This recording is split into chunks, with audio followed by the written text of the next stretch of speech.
ನಮಸ್ಕಾರ ಸರ್. ಹೇಳಿ.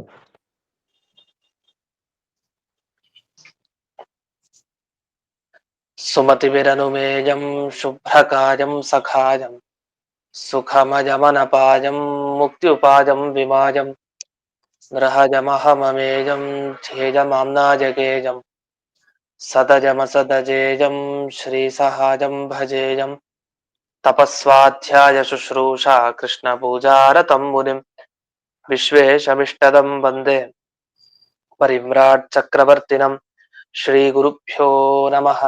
ಹರಿ ಓಂ.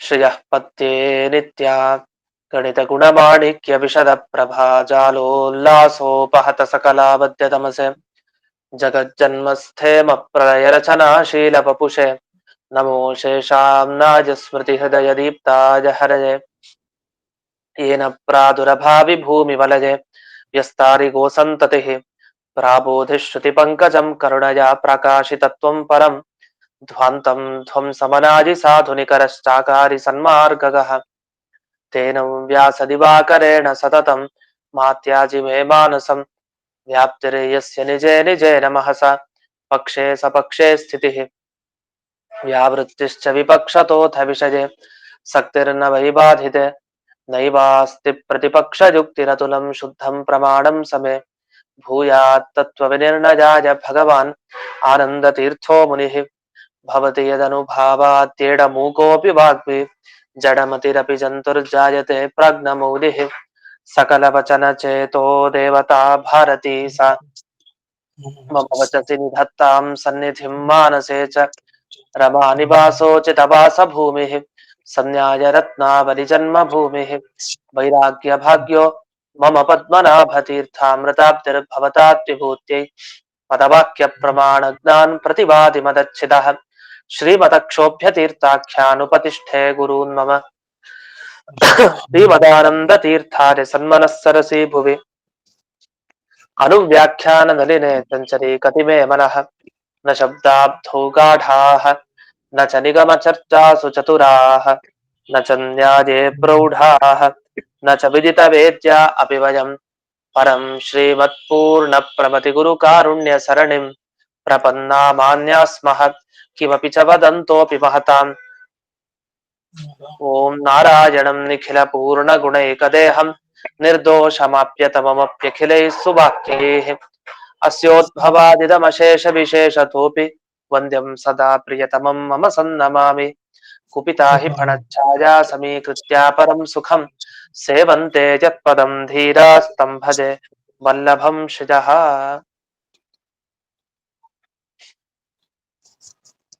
ಈಗ 56ನೆಯ ಸುಧಾಮೂಲ. ಇಲ್ಲಿಯವರೆಗೆ ಮೋಕ್ಷದಲ್ಲಿ ಜೀವರಿಗೆ ಮತ್ತೆ ಪರಮಾತ್ಮನಿಗೆ ಐಕ್ಯ ಬರಲಿ. ಸಂಸಾರದಲ್ಲಂತೂ ಜೀವ ಬೇರೆ ಪರಮಾತ್ಮ ಬೇರೆ, ಆದ್ರೆ ಮೋಕ್ಷದಲ್ಲಿ ಜೀವ ಮತ್ತೆ ಪರಮಾತ್ಮ ಒಬ್ರೇ ಆಗ್ಲಿ ಅಂತ ಆಕ್ಷೇಪ ಮಾಡ್ತಾ ಇದ್ದಾರೆ. ಯಾಕೆಂದ್ರೆ ಮೋಕ್ಷಕ್ಕೆ ಹೋದ್ಮೇಲೆ ಜೀವನಿಗೆ ಯಾವುದೇ ದುಃಖ, ಯಾವುದೇ ಬೇರೆ ತರಹದ ದೋಷ ಯಾವುದು ಇರಲ್ಲ. ಯಾವುದೇ ದೋಷ ಇಲ್ಲದೆ ಇದ್ದಾಗ ಆ ಮೋಕ್ಷದಲ್ಲಿ ಜೀವ ಯಾಕೆ ಪರಮಾತ್ಮ ಆಗಬಾರ್ದು? ದೇವರೇ ಜೀವ, ಜೀವನೇ ದೇವರು, ಯಾಕೆ ಆಗ್ಬಾರ್ದು? ನಾವೆಲ್ಲ ದೇವರೇ ಆಗ್ಬಹುದಲ್ಲ ಅಂತ ಒಂದು ಪ್ರಶ್ನೆ. ಅದಕ್ಕೆ ನಾವು ಸುದುಷ್ಕರಂ ಅಂತ ಆಚಾರ್ಯರ ಮಾತನ್ನ ವ್ಯಾಖ್ಯಾನ ಮಾಡ್ತೀವಿ. ಏನಂತ? ಸುದುಷ್ಕರಂ, ಇದು ಬಹಳ ಕಷ್ಟ. ಸಂಸಾರ ದಶೆಯಲ್ಲಂತೂ ಭೇದ ಇದೆ, ಅಂದ್ರೆ ಜೀವ ಬೇರೆ ಪರಮಾತ್ಮ ಬೇರೆ ಸಂಸಾರದಲ್ಲಿ. ಮೋಕ್ಷಕ್ಕೆ ಹೋದ ಮೇಲೆ ನೀವೇನ್ ಹೇಳ್ತೀರಿ? ಆ ಪರಮಾತ್ಮ ಮತ್ತೆ ಜೀವ ಒಂದೇ ಆಗ್ಲಿ ಅಂತ ಹೇಳ್ತೀರಿ. ಅದೇ ಇದು ಸುದುಷ್ಕರಂ, ಇದು ಬಹಳ ಕಷ್ಟ. ಈ ತರ ಮಾತು ಕಷ್ಟ ಅಂದ್ರೆ ಅಭಿಪ್ರಾಯ. ಈ ಮಾತಿನಲ್ಲಿ ಸಂಶಯ ಬರುತ್ತೆ ನಮ್ಗೆ. ಯಾರ್ಯಾರು ಕೇಳಿದೆ ಸಂಸಾರದಲ್ಲಿ ಒಂದಾಗಿರ್ಲಿಲ್ಲ ಆಮೇಲೆ ನಾವು ಒಂದಾದ್ವಿ ಅಂದ್ರೆ, ಈಗ ನಾವು ಬೇರೆ ಬೇರೆಯಾಗಿ ಓಡಾಡ್ತಾ ಇರ್ತೀವಿ ಜಗತ್ನಲ್ಲಿ. ಹೇಗೆ ಅಂದ್ರೆ, ನಾನು ನನ್ನ ಸ್ನೇಹಿತ ಅಥವಾ ಯಮಳರು ಇಬ್ರು ಅವಳಿ ಜವಳಿ ಮಕ್ಕಳು ಯಾರು ಒಟ್ಟು ಇವರೆಲ್ಲ ಬೇರೆ ಬೇರೆಯಾಗಿ ಜಗತ್ನಲ್ಲಿ ಓಡಾಡ್ತಾ ಇದ್ದಾರೆ, ಮಾತಾಡ್ತಾ ಇದ್ದಾರೆ. ಒಂದ್ 50 ವರ್ಷ ಹೀಗೆ ಕಳೆದ್ರು, 60 ವರ್ಷ, ಇನ್ನೊಂದು 10 ವರ್ಷ ಆಗುವಷ್ಟೊತ್ತಿಗೆ ಇಬ್ರು ಒಂದೇ ಆಗ್ಬಿಟ್ರು. ಹೀಗೆ ಹೇಳಲಿಕ್ಕೆ ಸಾಧ್ಯನಾ? ಯಾವ್ದಾರು ವಸ್ತು ಮೊದಲು ಬೇರೆ ಬೇರೆಯಾಗಿ ಕಂಡಿದ್ರೆ ಅದು ಹಾಗೆ ಇರುತ್ತೆ ಕೊನೆವರೆಗೂ, ಮತ್ತು ಒಂದೇ ಆಗ್ಬಿಡೋದು ಹೇಗೆ? ಒಂದ್ರಲ್ಲಿ ಸೇರ್ಬೋದು. ಈಗ ನೀರು ಮತ್ತೆ ಉಪ್ಪು, ನೀರು ಉಪ್ಪು ಬೇರೆ ಬೇರೆ ಇತ್ತು ಮೊದಲು. ಒಂದ್ ಡಬ್ಬದಲ್ಲಿ ಉಪ್ಪು, ಇನ್ನೊಂದು ನೀರಿದೆ ಇನ್ನೊಂದು ಕಡೆ. ಆ ನೀರು ಉಪ್ಪುಗಳನ್ನು ಸೇರಿಸ್ಬೋದು, ಆದ್ರೆ ಎರಡೂ ವಸ್ತುತಃ ಬೇರೆ ಬೇರೆನೆ, ಅದ್ ನಮಗ್ ಗೊತ್ತಿದೆ. ಆದ್ರೆ ಇವ್ರು ಆತರ ಹೇಳ್ತಾ ಇಲ್ಲ. ಮೊದಲು ಬೇರೆ ಬೇರೆಯಾದ ವಸ್ತುಗಳು ಕೊನೆಗೆ ಒಂದೇ ಆಗ್ಬಿಡತ್ತೆ ಅಂತ, ಉಳಿಯೋದು ಒಂದೇ ಅಂತ. ಉಳಿಯೋದು ಒಂದೇ ಆಗ್ಲಿಕ್ಕೆ ಹೇಗ್ ಸಾಧ್ಯ? ಅದರ ಪ್ರಮಾಣಾಭಾವೇನ ಸಂದಿಗ್ಧತ್ವಾತ್ ಇತಿ ಭಾವ. ಆಚಾರ್ಯರ ಮಾತಿಗೆ ಅರ್ಥ ಏನು ಅಂದ್ರೆ, ಪ್ರಮಾಣ ಇಲ್ಲ ಈ ರೀತಿ ಹೇಳಲಿಕ್ಕೆ. ಈ ಮಾತಿನಲ್ಲಿ ನಮ್ಗೆ ಸಂಶಯ ಮೂಡುತ್ತೆ, ನಿಶ್ಚಯ ಆಗಲ್ಲ, ಪ್ರಮಾಣವೇ ಇಲ್ಲ ಇವರ ಹತ್ರ ಅಂತ. ಅಷ್ಟೇ ಅಲ್ಲದೆ ಒಂದು ಪ್ರಶ್ನೆಗೆ ನೀವು ಉತ್ತರ ಕೊಡಿ, ನಾವು ಒಂದು ಪ್ರಶ್ನೆ ಕೇಳ್ತೀವಿ ನಿಮಗೆ ಅಂತ. ಯಾರಿಗೆ? ದ್ವೈತಿಗಳು ಆ ಅದ್ವೈತಿಗಳಿಗೆ ಪ್ರಶ್ನೆ ಕೇಳ್ತಾ ಇದ್ದಾರೆ. ಏನಂತ ಕೇಳ್ತಾ ಇದ್ದಾರೆ ಅಂದ್ರೆ, ನೀವೇನ್ ಮಾತಾಡ್ತಾ ಇದ್ದೀರಿ ಭಾಸ್ಕರ ಮತದವರು? ಮೋಕ್ಷದಲ್ಲಿ ಒಂದೇ ಆಗ್ಬಿಡ್ತಾರೆ ಜೀವ ಪರಮಾತ್ಮ, ಆದ್ರೆ ಸಂಸಾರದಲ್ಲಿ ಬೇರೆಯಾಗಿರ್ತಾರೆ ಅಂತ. ನಮ್ಮ ಪ್ರಶ್ನೆ ಇಷ್ಟೇ, ಮೋಕ್ಷಕ್ಕೆ ಹೋದಾಗ ಜೀವನಿಗೆ ಆ ಪರಮಾತ್ಮನಿಗಾಗುವ ಸುಖಾನುಸಂಧಾನ ದುಃಖಾನುಸಂಧಾನ ಎಲ್ಲ ಆಗತ್ತೆ. ಅಂದ್ರೆ ಯಾವುದು ಪರಮಾತ್ಮನಿಗಾಗತ್ತೋ ಅದಾಗತ್ತೆ. ದುಃಖಾನುಸಂಧಾನದ ಬಗ್ಗೆ ಮಾತಾಡಲ್ಲ. ಯಾಕೆ? ನಿಜವಾಗಿ ಅವನಲ್ಲಿ ದುಃಖ ಆಗಲ್ಲ. ಒಂದ್ ವೇಳೆ ಆದ್ರೆ ಮೋಕ್ಷದಲ್ಲೂ ಅದು ಅವನಿಗೂ ಆಗ. ಒಟ್ಟಿ ನಮ್ಮ ಆಗ್ರಹ ಏನು ಅಂದ್ರೆ, ಏನು ಭಗವಂತನಿಗ ಆಗ್ತಾ ಇದೆಯೋ ಮೋಕ್ಷದಲ್ಲಿ ಅದೆಲ್ಲ ಜೀವನಿಗೆ ಆಗ್ಲೇಬೇಕು. ಇದಾಗತ್ತೆ ಅಂತ ನೀವು ಒಪ್ಪಿಕೊಂಡಿದ್ದೀರಿ, ಸಂತೋಷ. ಆದ್ರೆ ನಮ್ಮ ಪ್ರಶ್ನೆ ಇರೋದು, ಇದಾನಿಂ ಕುತೋ ಅನುಸಂಧಾನಂ ನಾಸ್ತಿ. ಈಗ ಸಂಸಾರದಲ್ಲಿದ್ದಾರಲ್ಲ, ಈಗ ಯಾಕೆ ಅವ್ರಿಗೆ ಅನುಸಂಧಾನ ಆಗ್ತಾ ಇಲ್ಲ ಜೀವರಿಗೆ? ಪರಮಾತ್ಮನಿಗಾಗುವ ಅನುಸಂಧಾನ ಸಂಸಾರದಲ್ಲಿದ್ದಾಗ ಯಾಕೆ ಆಗ್ತಾ ಇಲ್ಲ? ಅಷ್ಟಕ್ಕೆ ಉತ್ತರ ಕೊಡಿ ಅಂತ ನಾವು ಪ್ರಶ್ನೆ ಕೇಳ್ತೀವಿ. ಅದಕ್ಕೆ ಅವ್ರೇನು ಉತ್ತರ ಹೇಳ್ತಾರೆ ನೋಡಿ, ನೀವು ಒಂದ್ ವೇಳೆ ಹೀಗೆ ಉತ್ತರ ಹೇಳ್ಬೇಕು, ಅದು ನಾವೇ ಹೇಳ್ಕೊಡ್ತೀವಿ ಅವ್ರಿಗೆ. ಒಂದ್ ವೇಳೆ ನೀವ್ ಹೀಗೆ ಉತ್ತರ ಹೇಳ್ಬೇಕು ಈ ಪ್ರಶ್ನೆಗೆ, ಏನಂತ? ಅವಿದ್ಯಾ ಕಾಮ ಕರ್ಮಾದಿ ಪ್ರತಿಬಂಧಕ ಸದ್ಭಾವ. ಹಾಗಲ್ಲ, ಜೀವ ಪರಮಾತ್ಮ ಒಂದೇ, ಸಂಸಾರದಲ್ಲಿದ್ದಾಗಲೂ ಒಂದೇ, ಮೋಕ್ಷಕ್ಕೆ ಹೋದ್ಮೇಲಂತೂ ಸುತರಾಂ ಅದು ಒಂದೇನೆ, ಇಬ್ರು ಬೇರೆ ಬೇರೆ ಅಲ್ಲ. ಸಂಸಾರದಲ್ಲಿ ಒಬ್ರೇ ಆಗಿದ್ರು, ಎಲ್ಲಾ ಜೀವರು ಪರಮಾತ್ಮ ಒಬ್ರೇ ಆಗಿದ್ರು ಕೂಡ ಯಾಕೆ ಅನುಸಂಧಾನ ಬರ್ತಾ ಇಲ್ಲ? ಪರಮಾತ್ಮನಿಗಾಗೋದೆಲ್ಲ ನಮಗ್ ಯಾಕೆ ನಮಗೆ ಅನುಭವಕ್ಕೆ ಬರ್ತಾ ಇಲ್ಲ? ಯಾಕೆ ಅಂದ್ರೆ ಒಂದಿಷ್ಟು ಪ್ರತಿಬಂಧಕ ಇದೆ. ಪ್ರತಿಬಂಧಕ ಇದ್ದಾಗ ಕೆಲಸ ಆಗಲ್ಲ. ಉದಾಹರಣೆಗೆ ಬೆಂಕಿ. ಈ ಬೆಂಕಿಯ ಸ್ವಭಾವ ಏನು? ನಾವು ಮುಟ್ಟಿದ್ರೆ ಅದು ಸುಡತ್ತೆ, ನಾವು ಅದಕ್ಕೆ ಹತ್ರಕ್ಕೆ ಹೋದ್ರೆ ಅದು ಸುಡತ್ತೆ ನಮ್ಮನ್ನ, ಅದರ ದಾಹ ನಮಗೆ ತಾಕತ್ತೆ. ಹಾಗಾದ್ರೆ ಬೆಂಕಿಯ ಸ್ವಭಾವ ಸುಡೋದು, ಅದರ ಸ್ವಭಾವ. ಆದ್ರೆ ಅದನ್ನ ಮುಟ್ಟಿದಾಗ ಉಷ್ಣ ಸ್ಪರ್ಶ ಆಗತ್ತೆ, ನಮ್ಗೆ ಅನುಭವ, ಉಷ್ಣ ತುಂಬಾ ಅನುಭವ ಆಗತ್ತೆ. ಆದ್ರೆ ಕೆಲವು ಸಲ ಬೆಂಕಿ ಉರಿತಾ ಇದ್ರು, ಅಷ್ಟು ಜೋರಾಗಿ ಬಗಬಗ ಉರಿತಾ ಇದ್ರು, ಅದರ ದಾಹ ನಮಗೆ ಲೇಪ ಆಗಲ್ಲ, ಅದು ಸುಡೋದೇ ಇಲ್ಲ ನಮಗೆ. ಯಾವಾಗ? ಚಂದ್ರಕಾಂತ ಮಣಿ ಅಂತ ಇದೆ, ಶಾಸ್ತ್ರದಲ್ಲೆಲ್ಲ ನಿರೂಪಣೆ ಮಾಡ್ತಾರೆ. ಆ ಚಂದ್ರಕಾಂತ ಮಣಿಯನ್ನ ಇಟ್ರೆ ಆ ಬೆಂಕಿಯ ಹತ್ತಿರ, ಅಥವಾ ಆ ಚಂದ್ರಕಾಂತ ಮಣಿಯನ್ನ ಆ ವನ್ಹಿಯ ಬೆಂಕಿಯ ಮೇಲೆ ಇಟ್ರೆ, ಆಗ ಆ ಮಣಿಯ ಪ್ರಭಾವದಿಂದ ಬೆಂಕಿ ನಮ್ಮನ್ನ ಅದು ಸುಡೋದಿಲ್ಲ. ಅದ್ರ ಮೇಲೆ ನಾವು ಕೈಯನ್ನ ಇಟ್ಟು ಅದು ಸುಡೋದಿಲ್ಲ. ಹಾಗಾದ್ರೆ ಚಂದ್ರಕಾಂತ ಮಣಿ ಅನ್ನೋದೊಂದು ಪ್ರತಿಬಂಧಕ. ಇದಿದ್ದಾಗ ಏನಾಗತ್ತೆ? ವನ್ಹಿ ತನ್ನ ಶಕ್ತಿ ಏನಿದೆಯಲ್ಲ ಅದನ್ನ ಕಳ್ಕೊಳತ್ತೆ ಒಂದ. ಇಲ್ಲ, ಅಲ್ಲಿವರೆಗೆ ಆ ಶಕ್ತಿ ಎಲ್ಲಿ ಆ ಮಣಿ ಇರತ್ತೋ ಅಲ್ಲಿವರೆಗೂ ಅದರ ಶಕ್ತಿ ಏನು ನಡೆಯಲ್ಲ, ಆ ವನ್ಹಿ ನಮ್ಮನ್ನು ಸುಡೋದಿಲ್ಲ. ಹಾಗಾದ್ರೆ ಏನಾಯ್ತು? ಪ್ರತಿಬಂಧಕ ಇದ್ದಾಗ ಸಹಜವಾಗಿ ಅದರಿಂದ ಆಗಬೇಕಾದ ಕೆಲಸವು ಆಗೋದಿಲ್ಲ. ಈಗ ಹೇಗಂದ್ರೆ, ಒಳ್ಳೆ ಯೋಗ್ಯತೆ ಇರುತ್ತೆ ಕೆಲವ್ರಿಗೆ, ಕೇಳಿದ್ರೆ ಅರ್ಥ ಆಗತ್ತೆ, ಎಲ್ಲವೂ ಆಗತ್ತೆ. ಹಾಗಾದ್ರೆ ಕೇಳಿದ್ರೆ ಅರ್ಥ ಆಗತ್ತೆ, ನಮಗೆ ಯೋಗ್ಯತೆನೂ ಇದೆ, ಎಲ್ಲವೂ ಸರಿ, ಅದಕ್ಕೆ ಅನುಕೂಲ ತಕ್ಕವೂ ಇದೆ. ಆದ್ರೆ ಏನಂದ್ರೆ ಆಲಸ್ಯ ಜಾಸ್ತಿ, ಸೋಂಬೇರ್ತನ. ಸೋಂಬೇರ್ತನ ಇದ್ರೆ ಏನೂ ಆಗೋದಿಲ್ಲ ಕೆಲಸ. ಅಂದ್ರೇನರ್ಥ? ಸೋಂಬೇರಿತನ ಏನಾಗತ್ತೆ? ಪ್ರತಿಬಂಧಕ. ನಾವು ಮಾಡುವಂತ ಕೆಲಸಕ್ಕೆ ಅದು ಪ್ರತಿಬಂಧಕ, ಅದು ನಮ್ಮನ್ನ ತಡೆ ಹಿಡಿಯತ್ತೆ, ಆ ಆಲಸ್ಯ. ಆತರ ಇಲ್ಲಿ ಜೀವ ಮತ್ತೆ ಪರಮಾತ್ಮ ಒಬ್ರೆ, ಆದ್ರೆ ಸಂಸಾರ ಕಾಲದಲ್ಲಿ ಯಾವುದೋ ಒಂದು ಪ್ರತಿಬಂಧಕ ಇದೆ. ಹಾಗಾಗಿ ಜೀವ ಪರಮಾತ್ಮ ಒಬ್ರೆ ಅಂತ ಹೇಳಿಕ್ ಬರ್ತಾ ಇಲ್ಲ ಅಂತ ಇದು ಆಕ್ಷೇಪ ಮಾಡ್ತಾರೆ. ಹಾಗಾದ್ರೆ ಪ್ರತಿಬಂಧಕ ಇರೋದ್ರಿಂದ ಜೀವ ಪರಮಾತ್ಮ ಒಬ್ರೇ ಅಲ್ಲ. ಇದಕ್ಕೆ ಇದೊಂದು ಉದಾಹರಣೆ ಕೊಡ್ತಾರೆ, ಗೋಕ್ಷುರಕ ಅಂತ. ಅದು ಒಂದು ದೊಡ್ಡ ಮುಳ್ಳು, ಗೋಕ್ಷುರಕ ಅಂತ ಕರಿತೀವಿ. ಅದೇನಂದ್ರೆ ಆ ಮುಳ್ಳು ಚುಚ್ಚಿದ್ರೆ ಆನೆ ನಡಿಲಿಕ್ಕೆ ಆಗೋದಿಲ್ಲ, ಆನೆ ಒಂದೇ ಕಡೆ ನಿಂತ್ಕೊಂಡ್ ಬಿಡುತ್ತೆ, ಅದು ನಡಿಲಿಕ್ಕೆ ಆಗಲ್ಲ, ಅದಕ್ಕೆ ಶಕ್ತಿ ಕುಂಠಿತ ಆಗತ್ತೆ. ಆದ್ರೆ ಯಾರು ಅಂತಾರ ಆನೆ ನಡಿಲಿಕ್ ಬರಲ್ಲ ಅಂತ. ಮುಳ್ಳು ಚುಚ್ಚಿದಾಗ ನಡಿಲಿಕ್ಕೆ ಆಗಲ್ಲ, ನಡಿಲಿಕ್ಕೆ ಬರಲ್ಲ ಈ ಆನೆಗೆ, ಯಾರು ಹೇಳಲ್ಲ. ಅದಕ್ಕೆ ಸ್ವತಃ ಅದಕ್ಕೆ ಹೋಗ್ಲಿಕ್ಕೆ ಶಕ್ತಿ ಇದೆ ಆನೆಗೆ. ಆದ್ರೆ ಆ ದೊಡ್ಡ ಮುಳ್ಳು ಅದು ಚುಚ್ಚಿದಾಗ ಕಾಲಿಗೆ ಆ ವೇದನೆಯಿಂದ ಅದಕ್ಕೆ ನಡಿಲಿಕ್ಕೆ ಆಗಲ್ಲ. ಆ ಮುಳ್ಳಿನ ಮೇಲೆ ಆ ಎಲ್ಲಾ ಪಾದಗಳು ಆ ಮುಳ್ಳಿನ ಸ್ಪರ್ಶ ಆಗೋಗಿದೆ, ಅನಿವಾರ್ಯ ಮುಳ್ಳು ಚುಚ್ಕೊಂಡಾಗ ನಡಿಲಿಕ್ಕೆ ಆಗ್ತಾ ಇಲ್ಲ ಅಷ್ಟೇ. ಆ ಮುಳ್ಳನ್ನ ತೆಗೆದ್ರೆ ತಾನು ಸಹಜವಾಗಿ ಮುಂದೆ ನಡ್ಕೊಂಡು ಹೋಗುತ್ತೆ ಆನೆ. ಅದೇ ತರ ಜೀವ ಮತ್ತೆ ಪರಮಾತ್ಮರಿಗೆ ಸಹಜವಾಗಿ ಅಭೇದ ಇದೆ, ಇಬ್ರು ಕೂಡ ಸಹಜವಾಗಿ ಒಂದೇ. ಒಂದೇ ಆದ್ರೂ ಕೂಡ ಈ ಯಾವಾಗ ಪ್ರತಿಬಂಧಕ ಇರತ್ತೆ ಆಗ ಒಂದೇ ಅನ್ನೋ ಅಂಶ ನಮಗ್ ಗೊತ್ತಾಗಲ್ಲ, ಅದು ತೋರ್ಸಲ್ಲ, ಅದು ಬೇರೆ ಬೇರೆ ಅನ್ನೋ ತರ ಆಗತ್ತೆ. ಆಗ ಪರಮಾತ್ಮನಿಗಾಗುವ ಅನುಸಂಧಾನ ಅದ್ ಯಾವುದು ಜೀವನಿಗಾಗಲ್ಲ. ಪರಮಾತ್ಮನಿಗಾಗುವ ಸುಖ ಅದು ಜೀವನ ಅನುಭವಕ್ಕೆ ಬರಲ್ಲ ನಿಜ. ಯಾಕೆ? ಪ್ರತಿಬಂಧಕ ಇರೋದ್ರಿಂದ. ಯಾವ್ದದು ಪ್ರತಿಬಂಧಕ ಅಷ್ಟು ನಮ್ಮನ್ನ ತಡೆ ಹಿಡಿಯೋದು ಯಾವುದು? ನಾವು ಪರಮಾತ್ಮನೇ ಆಗಿದ್ರು, ನಾವು ದೇವರೇ ಆಗಿದ್ರು, ಯಾಕೆ ಆ ದೇವರ ಅನುಸಂಧಾನ ನಮಗ್ ಬರ್ತಾ ಇಲ್ಲ ಅವನಿಗಾಗೋದು ಅಂತ ಪ್ರಶ್ನಿಸ್ಬೋದು. ನೀವೇನ್ ಹೇಳ್ಬೇಕು ಉತ್ತರ? ಅವಿದ್ಯೆ, ಕಾಮ, ಕರ್ಮ. ಪ್ರಾರಬ್ಧ ಕರ್ಮ ಒಂದು, ಇನ್ ಯಾವುದೇ ತರದ ಬೇರೆ ಕರ್ಮಗಳಾಗ್ಬಹುದು. ಒಂದು ಅತಿಯಾದ ಕಾಮನೆ, ಅವಿದ್ಯೆ, ಅಜ್ಞಾನ. ಈ ಅವಿದ್ಯೆ ಅನ್ನೋದು ಒಂದ್ ರೀತಿ ನಮ್ಮ ದೇಹ ಪ್ರಕೃತಿ ಬಂಧ ಅಂತ ಹೇಳ್ತೀವಿ ಅದು. ಹಾಗಾದ್ರೆ ಇದೆಲ್ಲ ಇರೋದ್ರಿಂದ ಪ್ರತಿಬಂಧಕವಾಗಿ ನಮಗೆ ನಾವೇ ದೇವರು ಅಂತ ಗೊತ್ತಾಗ್ತಾ ಇಲ್ಲ ಅಷ್ಟೇ. ನಾವೇ ದೇವರು ಅಂತ ಕೆಲವು ಸರಿ ಜ್ಞಾನ ಇರ್ಬೋದು, ಕೆಲವು ಸರಿ ಅನುಸಂಧಾನ ಬರೋದಿಲ್ಲ. ಸುಖ ದುಃಖಗಳ ಅನುಸಂಧಾನ ಮಾತ್ರ ಸಮಾನವಾಗಿ ಬರೋದಿಲ್ಲ. ಇದಕ್ಕೆ ಕಾರಣ ಏನು ಅಂದ್ರೆ ಪ್ರತಿಬಂಧಕ ಇರೋದೆ ಅಂತ.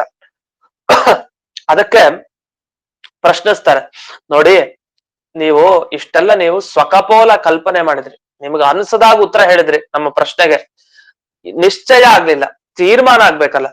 ಈಗ ಸಂದೇಹನೇ ಕೊನೆಗೆ ಉಳ್ಕೊಳ್ತು. ಈಗ ನೀವು ಕೊನೆಗೆ ಏನ್ ಹೇಳ್ತೀರಿ? ನಮ್ ಪ್ರಶ್ನೆ ಕೇಳಿ ಏನಂದ್ರೆ, ಈಗ ಜೀವ ಪರಮಾತ್ಮ ಒಬ್ಬರೇ ಆಗಿದ್ರು ಯಾಕೆ ಅನುಸಂಧಾನ ಬರ್ತಾ ಇಲ್ಲ ಇಬ್ರಿಗೆ ಅಂದ್ರೆ ಏನೋ ಪ್ರತಿಬಂಧಕ ಇದೆ. ಒಬ್ಬರೇ ಆಗಿದ್ರು ಜೀವನಗಾಗೋ ದುಃಖ ಇಲ್ಲ, ಪರಮಾತ್ಮನಿಗಾಗ್ಬೇಕಾಗಿತ್ತು. ಪರಮಾತ್ಮನಿಗಾಗುವ ಸುಖ ಜೀವನಗಾಗ್ಬೇಕಾಗಿತ್ತು. ಆದ್ರೆ ಯಾಕೆ ಆಗ್ತಾ ಇಲ್ಲ ಅಂದ್ರೆ, ಒಬ್ಬರೇ ಆಗಿದ್ರು ಯಾಕೆ ಅನುಸಂಧಾನ ಆಗ್ತಾ ಇಲ್ಲ ಅಂದ್ರೆ ಅಲ್ಲೊಂದು ಪ್ರತಿಬಂಧಕ ಇದೆ, ತೊಂದರೆ ಮಾಡ್ಲಿಕ್ಕೆ ಒಂದಿದೆ. ಆದ್ರಿಂದ ನಮಗೆ ಅನುಸಂಧಾನ ಪರಸ್ಪರ, ನಮಗೂ ದೇವರಿಗೂ ಪರಸ್ಪರ ಅನುಸಂಧಾನ ಆಗ್ತಾ ಇಲ್ಲ. ಯಾಕೆ? ಪ್ರತಿಬಂಧಕ ಇರೋದ್ರಿಂದ ಅಂತ ನೀವ್ ಹೇಳಿದ್ರಿ. ಯಾಕೆ ಹೀಗೆ ಯಾಕಾಗ್ಬೇಕು? ಯಾಕೆ ಅವ್ರಿಗೆ ಅನುಸಂಧಾನ ಆಗ್ತಾ ಇಲ್ಲ ಅಂದ್ರೆ ನಾವ್ ಹೇಳ್ತೀವಿ ಅವ್ರಿಬ್ರಿಗೆ ಐಕ್ಯವೇ ಇಲ್ಲ. ಇಬ್ರು ಒಂದೇ ಆದ್ರೆ ತಾನೇ ಒಬ್ಬನಿಗಾಗೋ ಸುಖ ಇನ್ನೊಬ್ಬನಿಗೆ ಆಗ್ಬೇಕು ಅಂತ.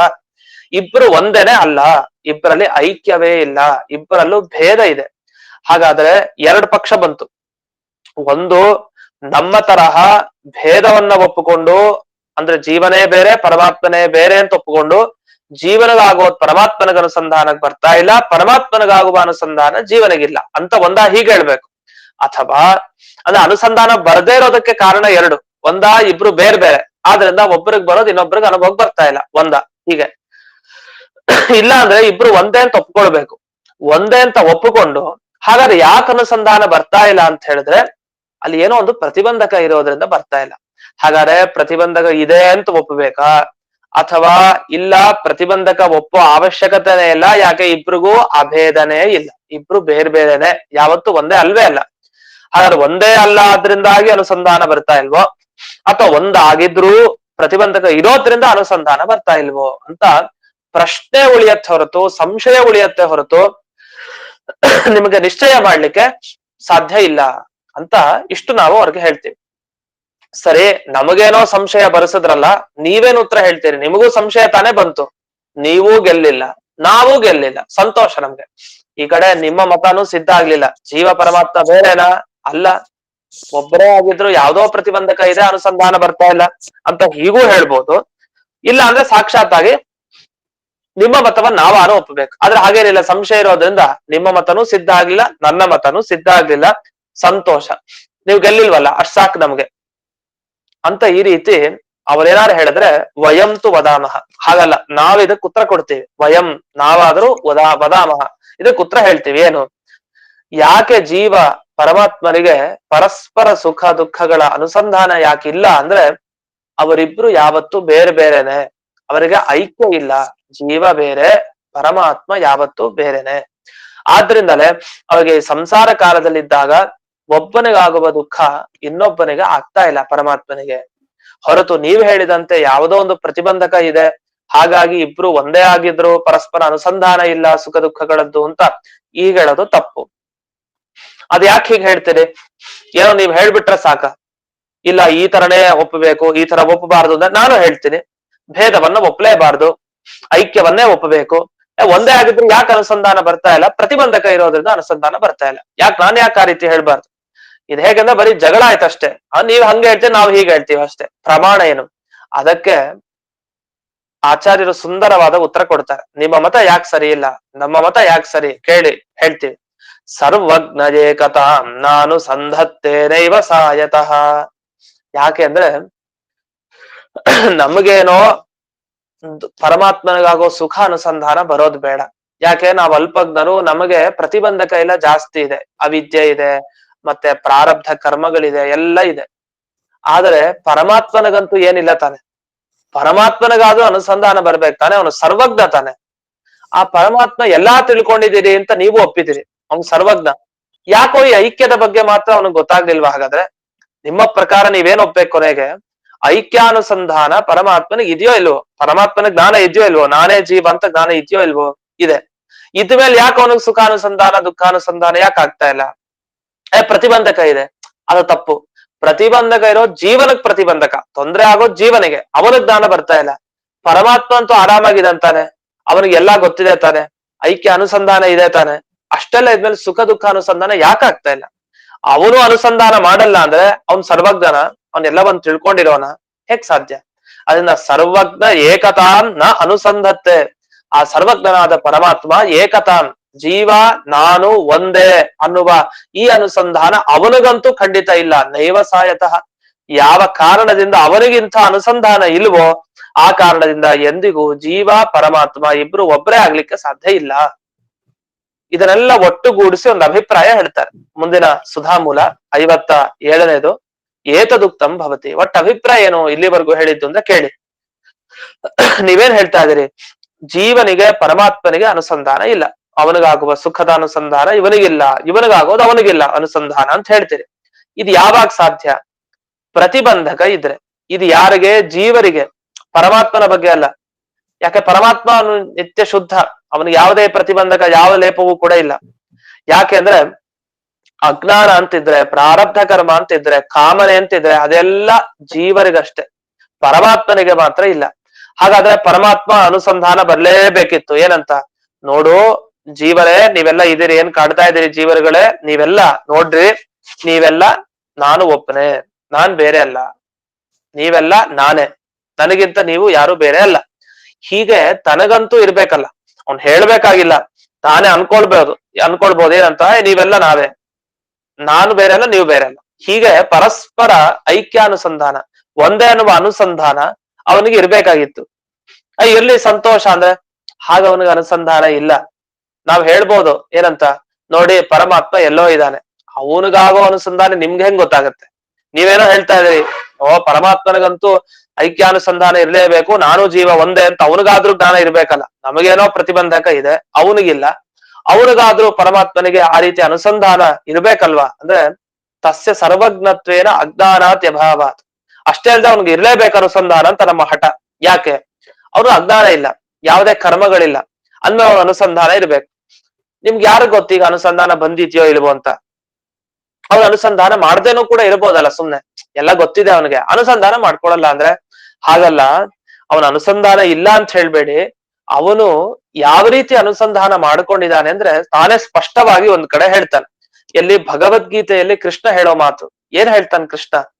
ನಾನು ಈ ಜೀವ ಜಗತ್ತೇನಿದೆ, ಜಡ ಜಗತ್ತು, ಜಡ ಪ್ರಪಂಚ, ಜೀವ ಪ್ರಪಂಚ, ಏನೇನು ಈ ಪ್ರಪಂಚ ಇದೆ ಅದು ಎಲ್ಲದಕ್ಕಿಂತಲೂ ನಾನು ಉತ್ತಮ ಅಂತ ಹೇಳ್ಕೊಂಡಿದ್ದಾನೆ.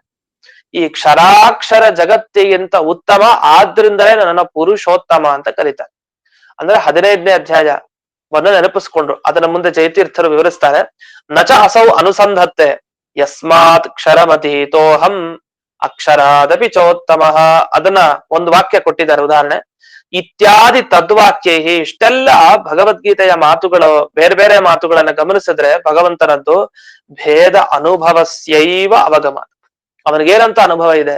ನಾನು ಈ ಎಲ್ಲ ಜೀವರು ಬೇರೆ ಬೇರೆನೇ ಅಂತ ಅನುಭವ ಇದೆ. ಇಲ್ಲ ಯಾಕ ಮಾತಾಡ್ತಾನೆ? ಸುಮ್ನೆ ಯಾರು ಮಾತಾಡ್ತಾರ? ಹಾಗೆಲ್ಲ ಅಷ್ಟಷ್ಟು ಮಾತುಗಳು ಯಾಕೆ ಆಡ್ಬೇಕು? ಅವರೆಲ್ಲರಿಗಿಂತಲೂ ನಾನು ಉತ್ತಮ, ನನ್ನ ಅಧೀನವಾಗಿ ಅವರೆಲ್ಲ ಇದ್ದಾರೆ, ನನ್ನ ಅನುಗ್ರಹದಿಂದ ಅವರಿದ್ದಾರೆ, ಅವ್ರಿಗೆಲ್ಲ ನಾನು ಅನುಗ್ರಹ ಮಾಡ್ತೀನಿ, ಅವ್ರ ಮೋಕ್ಷಕ್ಕೆ ಅನುಕೂಲ ಮಾಡ್ಕೊಡ್ತೀನಿ, ಬೇಕಾದಷ್ಟು ಮಾತನ್ನ ಪರಮಾತ್ಮ ಹೇಳಿದಾನೆ.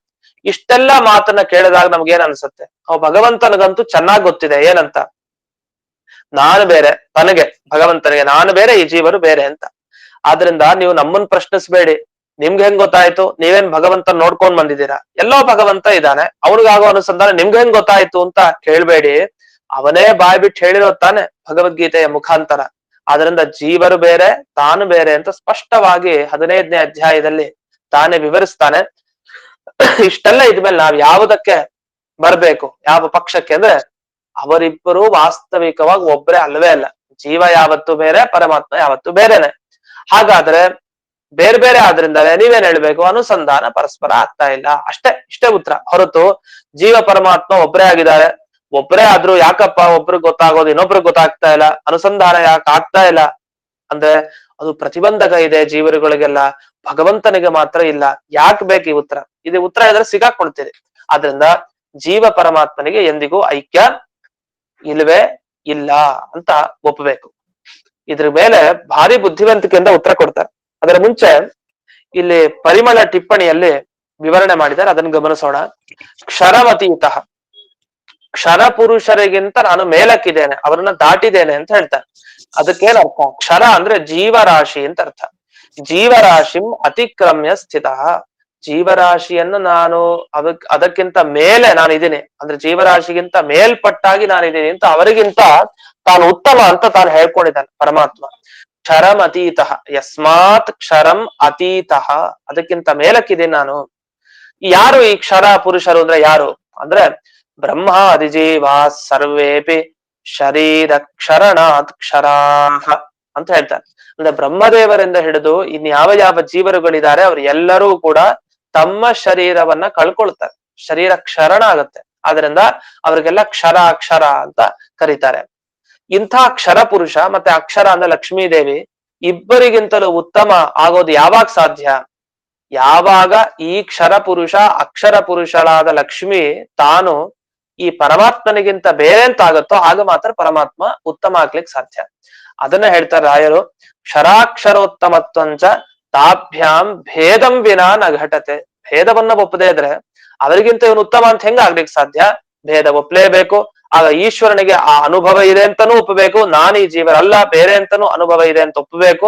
ಹಾಗೆ ಇದನ್ನೆಲ್ಲ ಒಪ್ಪದೇ ಇದ್ರೆ ಭಗವಂತ ಸರ್ವಜ್ಞನೇ ಅಲ್ಲ ಅಂತ ಆಗ್ಬೇಕು. ಅಷ್ಟನ್ನು ಕೊಪ್ಪಿ ಅವ್ನಿಗೆಲ್ಲಾ ಗೊತ್ತಿದೆ ಅಂದ್ರೆ ಇದು ಗೊತ್ತಿರ್ಬೇಕು, ಇಲ್ಲ ಗೊತ್ತಿಲ್ಲ ಅಂದ್ರೆ ಅವ್ನು ಸರ್ವಜ್ಞ ಅಲ್ಲ, ಅವ್ನು ಅಲ್ಪಜ್ಞ ಅದ, ಅವ್ನು ಕಡಿಮೆ ತಿಳ್ಕೊಂಡಿದ್ದಾನೆ, ಒಂದಿಷ್ಟು ಗೊತ್ತಿಲ್ವಲ್ಲ ಅವನಿಗೂ ಕೂಡ ಅಂತ ಆಗಬೇಕು. ಅಷ್ಟೇ ಅಲ್ಲದೆ ಭಗವಂತನಿಗೆ ಸ್ಪಷ್ಟವಾಗಿ ಅನುಸಂಧಾನ ಇಲ್ಲ ಅಂತಾನೂ ಕೂಡ ಹೇಳಿದ್ದಾರೆ. ಅಂದ್ರೆ ಇದನ್ನ ಗುರುವರ್ಥ ದೀಪಿಕಾ ಟಿಪ್ಪಣಿಯಲ್ಲಿ ವಿವರಿಸಿದ್ದಾರೆ. ಮುಂದಿನ ಟಿಪ್ಪಣಿಯಲ್ಲಿ ಸಂಭೋಗ ಪ್ರಾಪ್ತಿ ರೀತಿ ಚೇನ್ ನವೈಶೇಷ್ಯಾತ್ ಅಂತ ಒಂದು ಸೂತ್ರ, ಇದು ಮತ್ತೊಮ್ಮೆ ಕೂಡ ಬರುತ್ತೆ ವಿಷಯ. ಇಲ್ಲಿ ಸರಳವಾಗಿ ಇವ್ರು ಏನ್ ಬರೀತಾರೆ ವಾದಿರಾಜರು, ಸೂತ್ರ ಕೃತೈವ ಸಾಮರ್ಥ್ಯ ವಿಶೇಷ ಮಹಿಮ್ನ ಸ್ಪಷ್ಟಂ ಬ್ರಹ್ಮಣ ಅನುಸಂಧಾನ ಅಭಾವ ಕಥನಾಚ್ಚ ಅಂತ ಹೇಳಿದ್ದಾರೆ. ಅಂದ್ರೆ ಈಗ ನಮ್ಮ ಒಳಗಡೆ ಎಲ್ಲ ದೇವರಿದ್ದಾನೆ, ನರಕದಲ್ಲಿರೋರ್ ಒಳಗಡೆ ಇದ್ದಾನೆ, ಅಂಧನ್ ತಮಸ್ನಲ್ಲಿ ಯಾರಿದ್ದಾರೆ ಅವರ ಒಳಗಡೆ ಇದ್ದಾನೆ. ಎಲ್ಲಾ ಕಡೆ ಇರೋ ಪರಮಾತ್ಮ ಜೀವನ ಜೊತೆಗೆ ಹೇಗಿರ್ತಾನೆ ಅಂದ್ರೆ ಈ ಪಿಶಾಚಿಗಳಿರತ್ತಲ್ಲ, ಪಿಶಾಚಿಗಳೆಲ್ಲ ಒಳಗಡೆ ಇರ್ತಾರೆ ದೇಹದ ಒಳಗಡೆ. ಹಾಗೆ ಒಳಗಡೆ ಇರೋದ್ರಲ್ಲಿ ಪರಮಾತ್ಮನು ಒಳಗಡೆನೆ ಇದ್ದಾನೆ ನಮ್ಮ ಜೊತೆಗೆ. ಸರಿ, ಪಿಶಾಚಕ್ ಹೋಲಿಸೋದೇನ್ ಬೇಡ, ಏನೋ ಪಿಶಾಚಕ್ ಹೋಲಿಸಿದ್ರು ಅಂತ. ಅದ್ರ ಅಭಿಪ್ರಾಯ ಏನು ಅಂದ್ರೆ, ಒಂದು ವಸ್ತು ಒಳಗಡೆ ಇದ್ದಾಗ ಪಿಶಾಚ ಏನ್ ಮಾಡುತ್ತೆ, ಜೀವನ ಮುಖಾಂತರ ಯಾವ ದೇಹಕ್ಕೆ ಹೊಕ್ಕಿರತ್ತೋ ಪಿಶಾಚ ಅದೇನು ಅವನ ಮುಖಾಂತರ ಕೆಲಸ ಮಾಡಿಸೋದು, ತಾನದನ್ನ ಸ್ವೀಕಾರ ಮಾಡೋದು. ಆತರ ಪರಮಾತ್ಮ ಯಾರ ಒಳಗಡೆ ಇದಾನೋ ಅವರ ಮುಖಾಂತರ ಅವನು ಕೂಡ ಪಡ್ಕೊಳ್ಬೇಕು. ಅವನಿಗೆ ಬೇರೆ ರೀತಿ ಪಡ್ಕೊಳ್ಲಿಕ್ ಬರಲ್ಲ ಅಂದ್ರೆ ಹಾಗಲ್ಲ. ಅವನು ಪರಮಾತ್ಮ ಜೀವರ ಜೊತೆಗೆ ಸೇರ್ಕೊಂಡಿರ್ಬೋದು ನಿಜ, ಹಾಗಂದ ಕೂಡ್ಲೆ ಅವನು ಜೀವರಿಗಾಗೋದೆಲ್ಲ ತನ್ನ ಅನುಭವಕ್ಕೆ ಬರಬೇಕು ಅಂತಿಲ್ಲ. ಯಾಕೆ? ಆ ರೀತಿಯ ಶಕ್ತಿ ಅವನಿಗಿದೆ, ಸಾಮರ್ಥ್ಯ ವಿಶೇಷ. ಆ ಒಳ್ಳೆಯ ಸಾಮರ್ಥ್ಯ ಇರೋದ್ರಿಂದ ಎಲ್ಲರ ಜೊತೆಗೆ ನರಕ ಅಂದಂತ ಎಲ್ಲಾ ಕಡೆ ಸಂಸಾರದಲ್ಲಿದ್ರೂ ತನಗೆ ಯಾವುದೇ ಒಂದು ಅನುಭವ ಅನುಸಂಧಾನ ಆಗೋದಿಲ್ಲ. ಇದು ಅವನ ಸಾಮರ್ಥ್ಯ. ಇಷ್ಟೆಲ್ಲ ಹೇಳಿದ ಮೇಲೆ ಏನ್ ಗೊತ್ತಾಯ್ತು? ಆ ಜೀವರುಗಳೆಲ್ಲ ಬೇರೆ, ಈ ಪರಮಾತ್ಮ ಬೇರೆ ಅಂತ ಗೊತ್ತಾಯ್ತು. ಇಷ್ಟಿದ್ದು ನೀವು ಪರಮಾತ್ಮ ಜೀವ ಒಂದೇ ಅಂತ ಹೇಳೋ ಮಾತಿಗೆ ಏನು ಅರ್ಥ ಇಲ್ಲ ಅಂತ ಇಲ್ಲಿವರೆಗೆ ಅವರ ಖಂಡನೆಯನ್ನ ಮಾಡಿದ್ರು. ಇದಾದ್ಮೇಲೆ ಒಂದು ಒಳ್ಳೆ ಮಾತು ಹೇಳ್ತಾನೆ, ಏನಂದ್ರೆ ಭಗವದ್ಗೀತೆಯನ್ನ ಮಾತು ಪ್ರಮಾಣ ಕೊಟ್ರಲ್ಲ ನೀವು, ಭಗವದ್ಗೀತೆನ ಹೇಳ್ದವನು ಈಶ್ವರ ತಾನೇ ಹೇಳಿದ್ದು, ನಾವು ಕೇಳ್ತಾ ಇರೋದು ದೇವ್ರ ಬಗ್ಗೆ, ನೀವ್ ಹೇಳ್ತಾ ಇರೋದು ಈಶ್ವರ ಹೇಳ್ದ ಅಂತ. ಇದು ಎಂಥ ಮೂರ್ಖ ಮಾತು ಅಂದ್ರೆ, ಕೃಷ್ಣ ಬೇರೆ ದೇವ್ರ ಬೇರೆ ಅಂತ ಯಾರು ಹೇಳ್ತಾರೆ? ಕೃಷ್ಣನ ಮಾತು ಪ್ರಮಾಣ ಕೊಡ್ತೀವಿ ನಾವು. ನಾವೇನ್ ಅಂತಾರೆ ಅಂದ್ರೆ, ದೇವರಿಗೆ ಅನುಭವ ಇದೆಯೋ ಇಲ್ವೋ ಅನುಸಂಧಾನ ಇದೆಯಲ್ವೋ, ನಾನು ಈ ಜೀವರಲ್ಲ, ನಾನು ಜೀವರಿಗಿಂತ ಬೇರೆ, ನಿಮ್ಗೆ ಹೆಂಗ್ ಗೊತ್ತು ಅಂತ ಅವ್ನು ನಮ್ಮನ್ ಕೇಳ್ದ. ನಾವ್ ಅದಕ್ಕೆ ಕೃಷ್ಣನ್ ಮಾತೆ ಪ್ರಮಾಣ. ಕೃಷ್ಣ ಅವನ್ ಈಶ್ವರ, ಅವನ್ ದೇವ್ರಲ್ಲ ಅಂತ ಒಂದ್ ಮಾತು ಬರೋ ತರ ಆಡ್ತಾರೆ. ಇದು ಹೆಂಗ್ ಸಾಧ್ಯ ಇದು ಅಂತ ಒಂದು ಪ್ರಶ್ನೆ ಉಳ್ಕೊಳ್ಳುತ್ತೆ. ಅದಕ್ಕೆ ಮುಂದೆ ನಾಳೆ ದಿವಸ ಅದಕ್ಕೆ ಉತ್ತರ ಬರುತ್ತೆ, ಅದನ್ನ ನೋಡೋಣ ನಾಳೆ ಅಂತ ಹೇಳ್ತಾ ಇಂದಿನ ಪಾಠವನ್ನ ಅಸ್ಮದ್ ಗುರುವಂತರ್ಗತ ವ್ಯಾಸತೀರ್ಥ ಗುರುವಂತರ್ಗತ ಭಾರತೀಯ ರಮಣ ಮುಖ್ಯ ಪ್ರಾಣ ಅಂತರ್ಗತ ಶ್ರೀಮನ್ ಮೂಲ ಗೋಪಾಲ ಕೃಷ್ಣನಿಗೆ ಅರ್ಪಣೆ ಮಾಡ್ತೇನೆ. ಶ್ರೀಕೃಷ್ಣ ಅರ್ಪಣೆ. ನಮಸ್ಕಾರಾಚಾರ್ಯ ಶ್ರೀನಿವಾಸ. ಸಾಷ್ಟಾಂಗ ನಮಸ್ಕಾರ. ನಮಸ್ಕಾರ ಆಚಾರ್ಯ. ನಮಸ್ಕಾರ ಗುರುಗಳೇ. ನಮಸ್ಕಾರ ಸರ್. ಹರೇ ನಮಸ್ಕಾರ ಮಾಡ್ತೀನಿ ಆಚಾರ್ಯ. ನಮಸ್ಕಾರ ಆಚಾರ್ಯ.